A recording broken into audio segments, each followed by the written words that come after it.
Hello, I'm Rhonda Porter of New America Funding. And I'm Matt Klewin with Windermere Real Estate, and we're coming to you today from Covenant Beach Park in Des Moines, Washington, on the beautiful Des Moines Marina.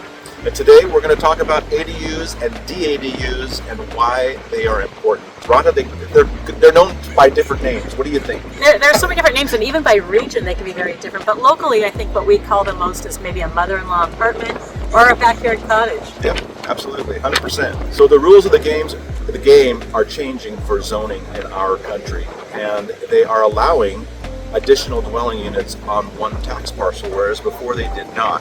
So when people refer to an accessory dwelling unit, they're referring to a basement apartment, an apartment over a garage that's attached to the house. But if they're talking about a DADU or a DADU, they're talking about a detached unit that you build or have brought onto the property, and that's getting more and more popular. An ADU can be a great solution. It can be a great solution for a place to put an aging parent, a college kid, or just for income. You might want to be considering that when you're buying a property or living in a property for future value. And Rhonda is the expert when it comes to financing those things, which we'll get into at a later date in a later video. But we wanted to introduce you to the concept of accessory dwelling units and how that's changing with this massive shift in zoning laws and how it's going to be approved to have more than one dwelling unit on one tax lot, where it never used to be before. So that's why we feel it's important. We want to have a couple of video series on this topic.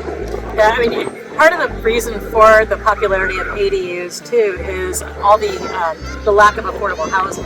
Absolutely. Too. So it is. This is something that is very popular, and a lot of people are curious about it. Lack of affordable housing, you're right, Rhonda, but it's also the fact that we're in a housing shortage. And municipalities, governments realizing that they need to be more flexible in terms of coming up with dwelling units on existing properties. And this is why it's come to the forefront and why it's changing dramatically in our state, in our country. And a lot of local municipalities are making it really easy to get an ADU right now, like pre-approved plans. Absolutely. Yeah, you can pre-approve plans. You can also get existing structures that they can simply bring on a truck. But we're going to talk more about that in future videos. We wanted to give this introductory video so you can come back and listen more about how we finance those, different types, and why or why not you'd want something like this on your property. Yep, that sounds good. All right, we'll see you on the next round. Have a great day.